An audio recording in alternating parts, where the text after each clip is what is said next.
So there's two people, one of them was lazy and one of them wasn't. And a rich man came and offered them $100 million to whoever built him a nice house the fastest. The productive man got to building right away, while the lazy man started to procrastinate and look for shortcuts. At first, the productive man was well ahead, but the lazy man, looking for an easy way out, found a shortcut. He realized that if he spent 10% of his time building a machine to help him, he could build the house 10 times faster than if he built it himself. And in the end, the lazy man built the house 5 times faster than the productive man. People think that if you're lazy, then you're a bum. But when I was a lazy student, the less classes I went to, the better my grades got. And after I graduated and I stopped working a 9-to-5 job and started working 2 to 3 hours a day, I started to make $100,000 a month. And there's a perfectly rational reason for this. So how can you outwork anyone by being lazy? Well, there's a few things that you need to know, but first, picture this. Picture somebody bought you your dream house, and the only condition was that you had to leave your current house within the next 2 minutes.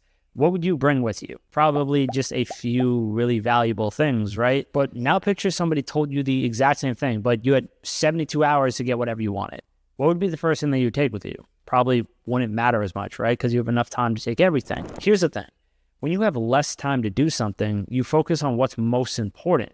But when you have more time, you focus on what's easiest. So a lot of people are lazy and procrastinate because it's the easier thing to do. It's just easier to procrastinate than to do work, until the point where the discomfort of procrastination exceeds the point of comfort, and then you're forced to work. But at that point, you'll have so little time to do something that you'll just focus on the most important thing. You'll end up cramming everything last minute and then end up getting way more done in way less time. But what if you just always started with the most important thing first? So if you do that, then something really interesting happens. There's this thing called Pareto's principle. Basically, 80% of your results come from only 20% of your efforts. But you can go even further to say that 4% of your efforts lead to 64% of your results. But what normally ends up happening is that people give an equal amount of attention to every task. And here's the thing that kind of shifted my reality when I realized this.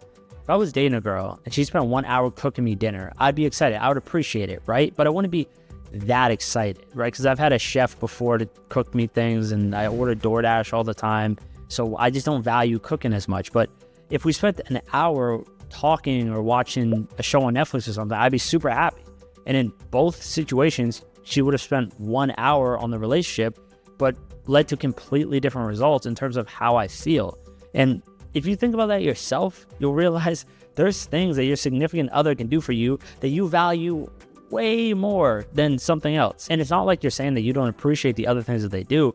It's just that there's a limited amount of time and effort that a person has in a day. And some people prefer affection in one way versus another. Well, it's the same thing for pretty much everything, right? So rather than putting an equal amount of effort into everything, you could just put the vast majority of your effort in towards the most important things. And if you're lazy and just focus your time that way, with the same amount of effort, you can have 4 or 5 times the results. But that still does assume that you're working the same amount. And we're lazy, so we're probably not going to be working the same amount as Mr. Productive, right? So how do you get 4 times more results with 4 times less effort? Well, here's something interesting. When I used to try to work, I would just sit at a desk and lock myself in a room or something to try to work. But I would just end up scrolling on my phone or playing games like most people, right? But then one day, I sat down to do some work. I reached over for my phone, and it wasn't there. I'd forgotten it downstairs. I was just too lazy. I was just like, okay, whatever. I don't want to walk downstairs and go get it. So I just kept working. And then I remember, I used to read for 30 minutes every day consistently, but now I didn't at that point. And when I stopped reading was right about the time when I had first gotten an iPhone and Instagram got Reels and TikTok became really popular. Then I realized, that's definitely not a coincidence. I was just being drawn towards the more mentally stimulating thing. A few years ago, my options were pretty much to read or sit there or do nothing. But now I could read, or I could listen to a podcast, I could scroll IG, TikTok, YouTube Shorts, FaceTime a friend, and all of a sudden, reading wasn't as attractive. But here's the thing, fun is also relative, right? Like when I didn't have all those other distractions, reading felt decently fun, but when I did, it kind of felt boring. So if I just removed those distractions, I'd feel the exact same, have the same level of happiness, but now I'd just be more productive. So that's just exactly what I did. There's still an issue though. The more that you do something, the more boring it can become. You can picture it like this chart. When you first start something, it's pretty fun, but then it'll decrease the more time that you spend on it.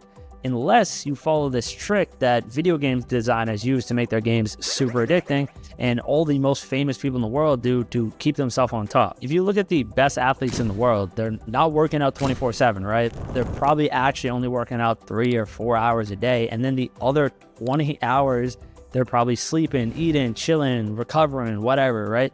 And they need to recover in order to be sharp the next time that they work. And that's why being lazy in the right way can be so effective. So how do you be lazy and do nothing and essentially make that part of being productive? Well, imagine somebody's climbing a mountain, right? And there's 3 things that they can do. They can stay in the same place, they can move forward, or they can move backwards. But regardless of who they are, they need a break. They can't climb all day.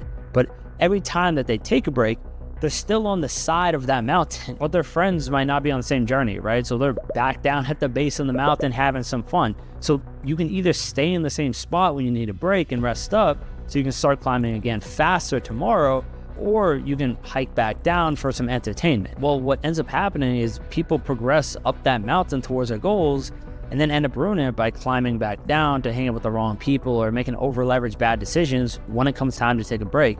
And they just repeat the same process day after day. But for me, I spend most of my day chilling, right? I'm just watching some YouTube videos, watching football, boxing. I travel a lot, I drink, I hang out with friends, I do all that stuff.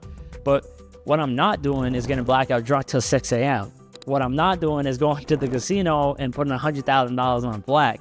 What I'm not doing is surrounding myself with people who are on a completely different path to me. So even though I might not be working as many hours as most people and I'm chilling most of the day, right?